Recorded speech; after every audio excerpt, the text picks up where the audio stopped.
Hey baby bats, it's your goth friend Valentine. The goth subculture is a vibrant art movement, far more multifaceted than the tacky folklore of darkness and misery.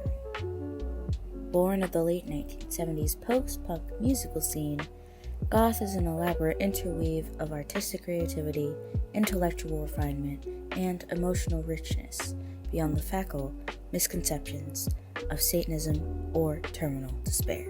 Shaped by goth fiction, romantic imagery, and alternative rock music, goth affirms a particular worldview that is dedicated to self-awareness, individual creativity, and an appreciation of cultivated human beauty. Bands like Bahunas, The Cure, and Susie and the Banshees is where the fashion is rooted. It's a dedication to challenging mainstream conformity through art, musical innovation, and an appreciation for the beauty, the mysterious, and the unorthodox. Instead of one culture, goth is diverse in its numerous subcultures, from Victorian elegance mimicking romantic goths to tech and alt-fashion hybrid cyber goths, united by a shared hunger for depth, authenticity, and the readiness to explore those emotional and aesthetic territories traditionally bracketed off by mainstream culture. The goth subculture was out of the angst-ridden sound worlds of the 1970s post-punk, that revolutionary period when musical rebellion became synonymous with high art expression. These performances, like Bahunas, who issued their occult single, Bella Luigi's Dead, in 1979, would go on to become the defining builders of a subculture that would extend far wider than the mere musical appearance. Appropriating motifs of Victorian nostalgia, Gothic literary tradition, and raw aesthetic of funeral beauty. The term Gothic itself, originally derogatory for the medieval architecture, was reappropriated and reinterpreted by artists and musicians who saw profound artistic merit in probing the darkness, introspection, and emotional complexity of the human experience. Literary meaning was provided through allusion from Gothic romantic writers like Edgar Allan Poe and Mary Shelley. Punk's anti-establishment ethos mixed well with goth's more contemplative probing of human emotional terrain. This cultural trend was never darkness for darkness' sake, but rather a sophisticated exploration of rich emotional ground, defying the norms and indulging in individuality in music fashion.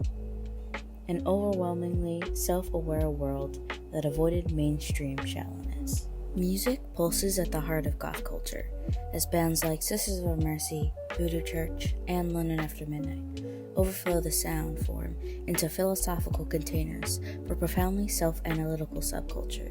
Instead of reductional devil worship cliches, goth music and philosophy are a rich tapestry of anti-authoritism politics.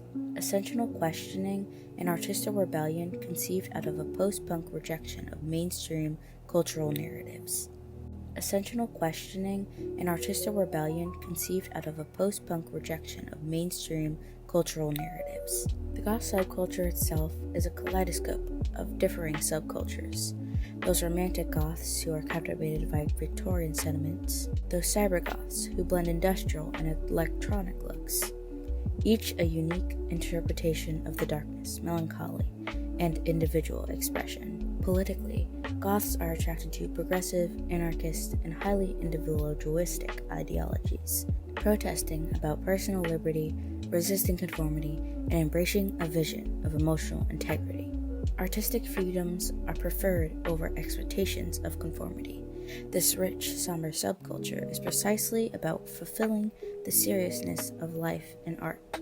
It's about uncompromising commitment to confronting the deeper, even painful aspects of the human experience. Now let's get into the real question of this video. Are all goths satanic? Absolutely not. You can be goth and religious, and the gothic subculture isn't tied to any specific religion. You can find goth of all beliefs: Christian, pagan, Buddhist, atheist, and more. Being goth is about an appreciation for beauty and darkness. Many goths even incorporate their faith into their aesthetic. Victorian mourning fashion, for example, has strong ties to Christian traditions. And there are plenty of goth bands that reference religious themes in non-satanic ways. At the end of the day, goth is about inclusivity, individuality, and self-expression. It's a space for the people who feel like they don't fit into the mainstream, no matter their background or beliefs. So if you love gothic fashion, music, and culture, don't let outdated stereotypes stop you. You don't have to believe in anything specific to be goth. I myself am Luciferian. Now, we differ from Satanists, and I don't really equate myself to the latter. So, I don't worship Satan, and I definitely don't worship Lucifer. I don't really worship anybody. Luciferianism is more of a philosophical system than a religious one. With a clear structure, it glorifies and celebrates the attributes and aspects of the personality of Lucifer, based on the literature and the many scriptures of the Hebrew Bible. This is often misunderstood as Satanism due to the fall of Lucifer, but Luciferianisms do not worship Satan at all. We rather claim to act as Lucifer, the original, enlightenment, autonomy, and modernity. If you want to know more about Luciferianism, you can. I will provide videos that I've watched, but I request you do your own research and look for other sources. Luciferianism is not one of those religions that tries to recruit you or anything like that. It's something that you seek out for yourself.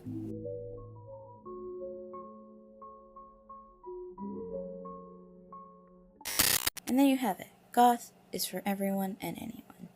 It has nothing to do with being satanic unless you personally choose that path. Let me know in the comments what you think about this topic. Are you a religious goth? An atheist? I'd love to hear your thoughts. If you like this video, I encourage you to hit that like button. And if you want to become a baby bat, then bite down on that subscribe button. I'll see you guys next week. Bye bye.